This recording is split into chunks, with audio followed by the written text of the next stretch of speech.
Single press একটু সময় লাগে, তবে ফ্যামিলি নিয়ে চলে বেশ ভালো হয় যদি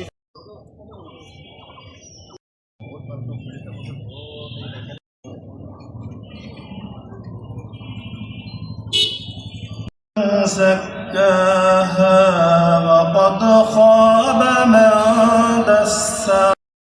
প্রদর্শন মেলা 2026-এর আজকের এই উদ্বোধনী অনুষ্ঠানে প্রধান অতিথি এবং সভাপতিকে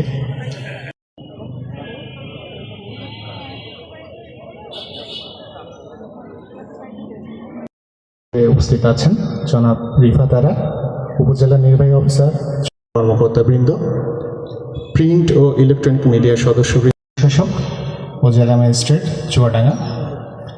আজকের অনুষ্ঠান আজকেরটা হলো কৃষি প্রযুক্তি প্রদর্শন মেলা। প্রযুক্তি ছাড়া আমরা আসলে এগোতে পারবো না, সব কাজে প্রযুক্তি লাগবে। প্রযুক্তি হলো কাজকে সহজ করে দেয়, সেই কাজটাকে কত সহজ করা যায় এটাই প্রযুক্তি। তো যারা লেখাপড়া শিখেছে খুব বেশি উন্নত দেশে, তারা প্রাত্যহিক দিনের যত রকমের জিনিসপত্র তাদের লাগে এই বিষয়গুলো তারা জ্ঞান গবেষণা করে কিছু পদ্ধতি আবিষ্কার করেছে। আমরা হয়তো এই অঞ্চলের মানুষ এই প্রযুক্তিতে একটু পিছিয়ে আছে, কারণ আমাদের জ্ঞান গবেষণা কম। কিন্তু আজকের এই মেলাতে কিন্তু অনেক প্রযুক্তি সেখানে প্রদর্শিত হয়েছে। এটা থেকে আমরা লার্নিংটা নিতে পারি, শিখতে পারি। যারা এখানে কৃষক ভাইরা আছেন, আপনারা বা উৎপাদনের সাথে সম্পৃক্ত আছেন, আপনারা এখান থেকে ওই অভিজ্ঞতাটা নিতে পারেন। এটাই হচ্ছে এই মেলার মূল উদ্দেশ্য। আরেকটি হচ্ছে যে আপনারা যখন উৎপাদন করেন তখন শুধু উৎপাদনের চিন্তাটাই, কিভাবে উৎপাদনটা শুধু বাড়ানো যায়, শুধু এইটাই একমুখী চিন্তা। এটার পাশাপাশি আরও অনেকগুলো চিন্তা আমাদের একই সাথে করা দরকার, না হলে কিন্তু আবার আরেক দিক দিয়ে আমাদের ক্ষতি হয়ে যাচ্ছে। যেমন কৃষি যে কোনো ফসল, সেটা ফলের, ফুলের, খাদ্য ফসল যেটাই হোক, আমরা প্রচুর পরিমাণে সার দিই যাতে উৎপাদনটা বেশি হয়, কিন্তু আখেরে কিন্তু উৎপাদনটা বেশি হয় না। জমিতে যখন আপনি অতিরিক্ত মাত্রায় যখন রাসায়নিক সারটা দিচ্ছেন, তখন একটা ফসল হয়তো একটু ভালো হবে, এরপরে মাটি নষ্ট হয়ে গেছে, তখনই আপনি বস্তায় বস্তায় সার দিতে বাধ্য হয়ে গেলেন, আপনার খরচের মাত্রা বেড়ে গেল।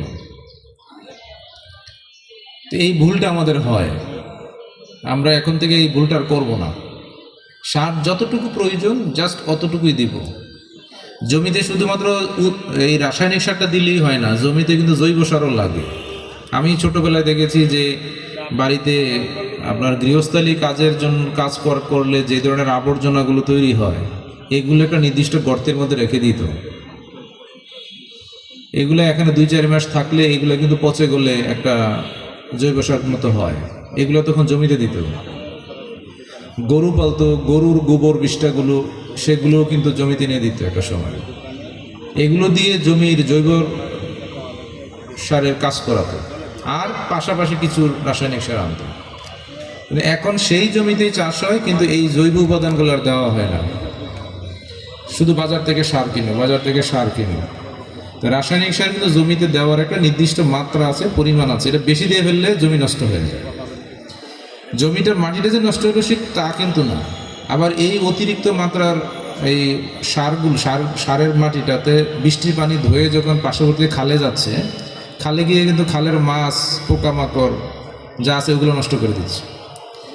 এরপরে আপনার ফসলটা যাতে নষ্ট না হয় তার জন্য প্রচুর পরিমাণে কীটনাশক দেওয়া হচ্ছে।